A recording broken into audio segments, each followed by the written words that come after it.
All right. Thank you for joining the ESBC podcast network, where we give you information you cannot get anywhere else in the whole wide world.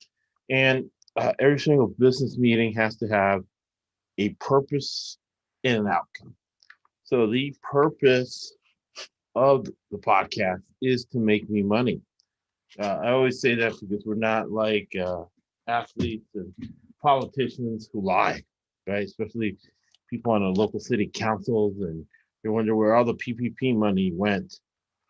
Uh, you wonder where all the PPE money went. It went to local politicians who are stealing your taxpayers' money, right? So we don't lie to you and say it's the universe. Oh, I'm playing for this team because it's going to be closer to my family. Oh, blah blah blah. It's all a big lie.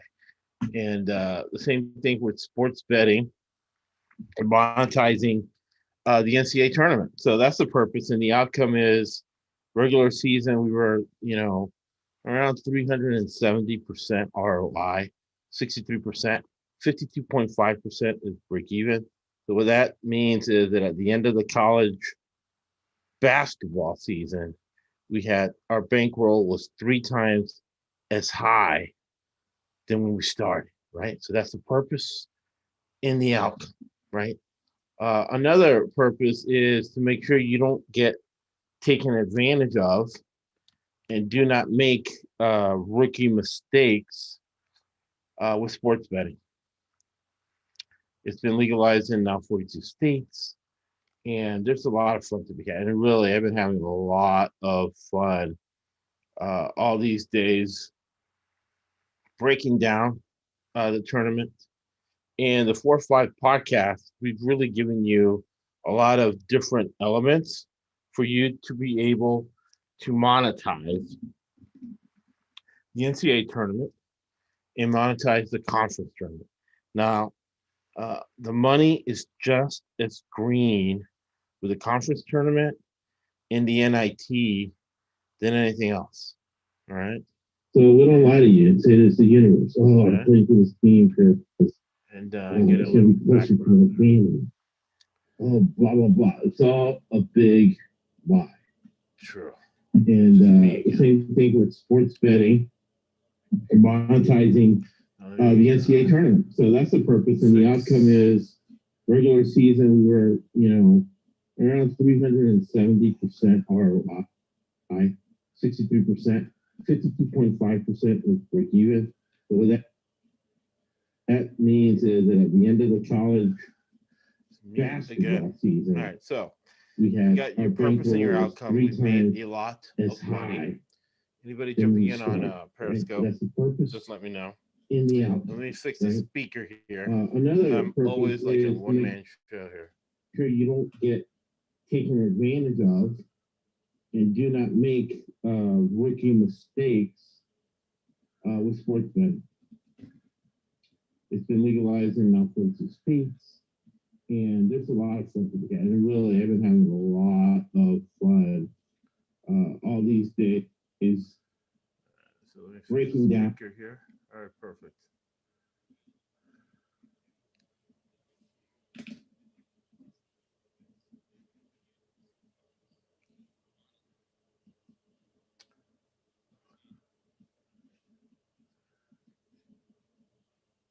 All right. Okay. So we're back. So again, the money's just a screen with the NIT and the conference tournaments as the NCAA tournaments.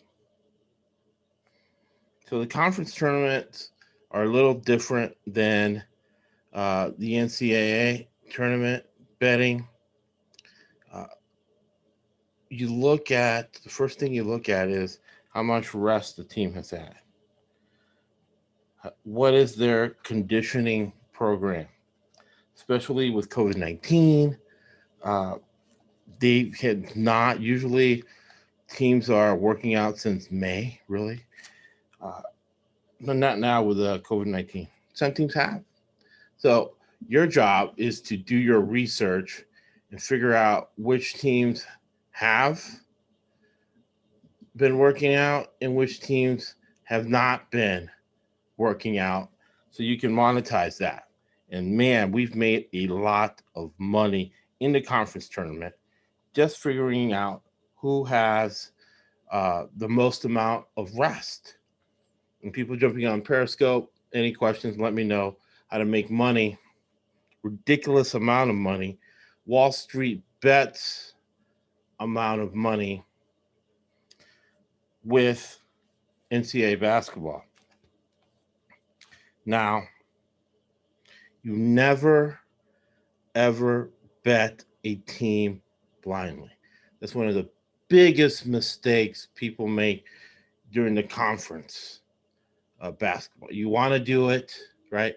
It's good to do your research, but do not ever bet blindly. Do not bet on a team you have not watched play. Bottom line. Because even if they don't have enough rest, they can have a great conditioning program. They might be able to shoot a lot of threes. The coach might be able to slow it down and mitigate ways for rest. All right. So never bet a team blindly. The other thing you want to look at is network teams, right? There's no such thing as an upset. Uh, Matthew McConaughey, I heard him do what he did was a commencement speech at the University of Houston. He talked about how there's no such thing as a miracle. Because if you think about it, if you could think it could happen, then it's not a miracle, right? A miracle is something that's impossible, that nobody will be able to do or to recreate, right? If you can think it, you can do it. So there's no such thing as an upset. You think of marginal utility, the top 20 guys in pro tennis, guys and girls, the top 20 guys and girls in pro golf, they're way above, they're a lot better than everybody else. But 80 through 500, they're just about the same. So the same thing for basketball. The top 20 guys, LeBron, Harden, yeah, they're phenomenal. But you go 20 through 500, there isn't much of a difference.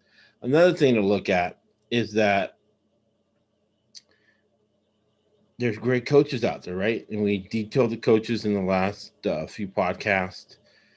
Coaches that make a difference, coaches that have made us a lot of money.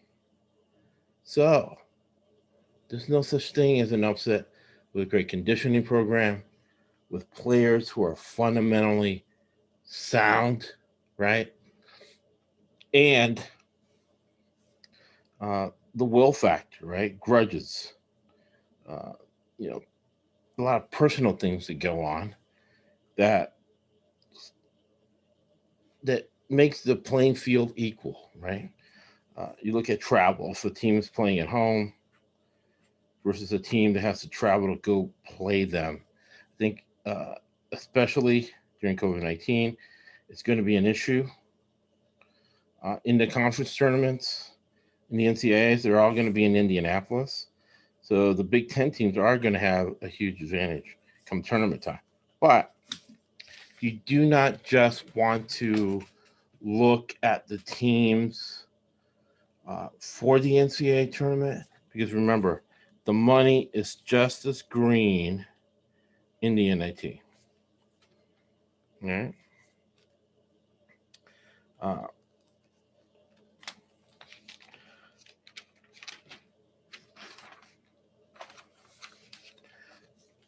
in conference tournaments, once you do your research, once you've seen the team play, another thing you want to do is look for line movements, especially with the NCAA.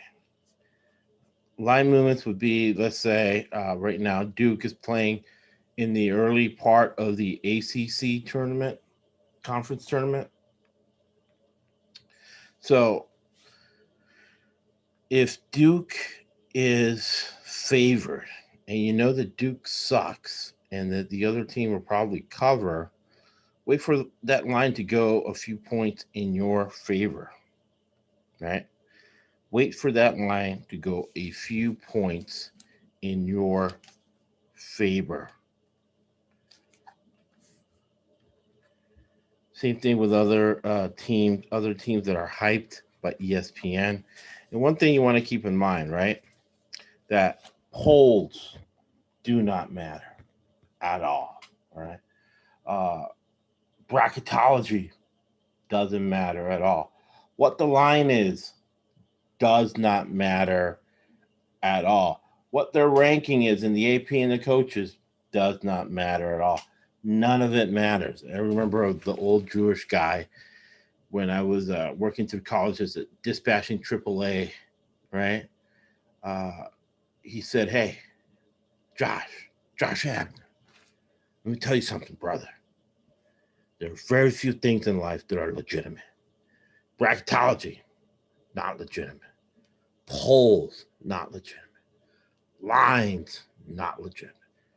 NCAA seating with a committee sitting, not legitimate.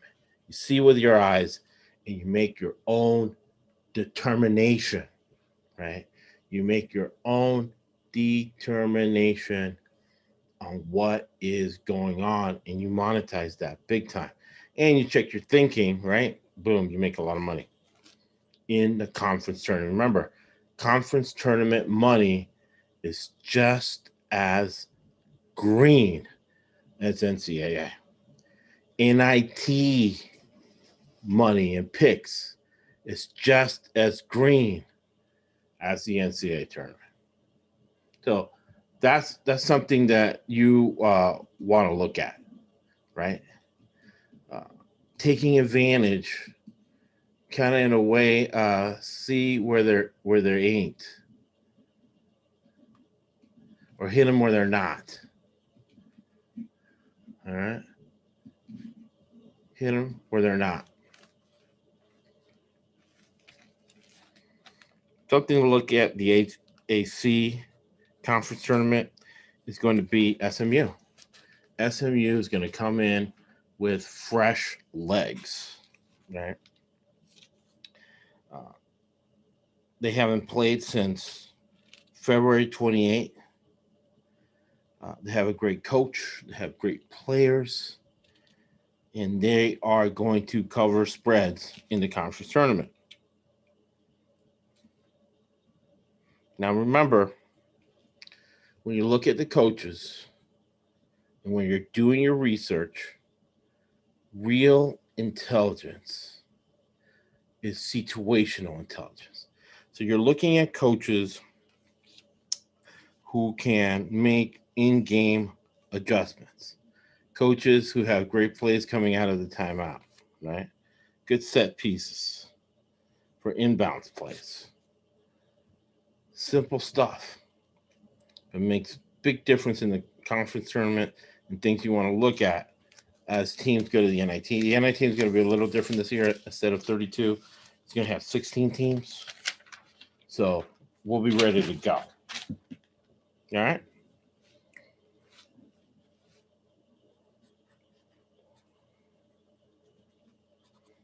So again, we've made a lot of money during the conference tournaments, seeing which team has the greater amount of rest and what style of play does the team have to take advantage of it. Style of play, teams that do the best in conference tournaments are teams that play 10, 11 players, they have good traps, they have good uh, press plays. And, there's two flavors of presses, right? You got the press where you want to commit turnovers or you want to uh, cause turnovers, and presses that are just to distract the offense, to get the offense out of their rhythms and sometimes speed up the game. Those teams have 8 to 10 players, right? That helps with the depth and conditioning. So you want to look at conditioning, style of play, who the coach is, right? You want to do your research. You do not bet blindly. You do not wager. You do not bet on a team you have not seen play, right? So you take all that together and you make a lot of money during the conference tournament season.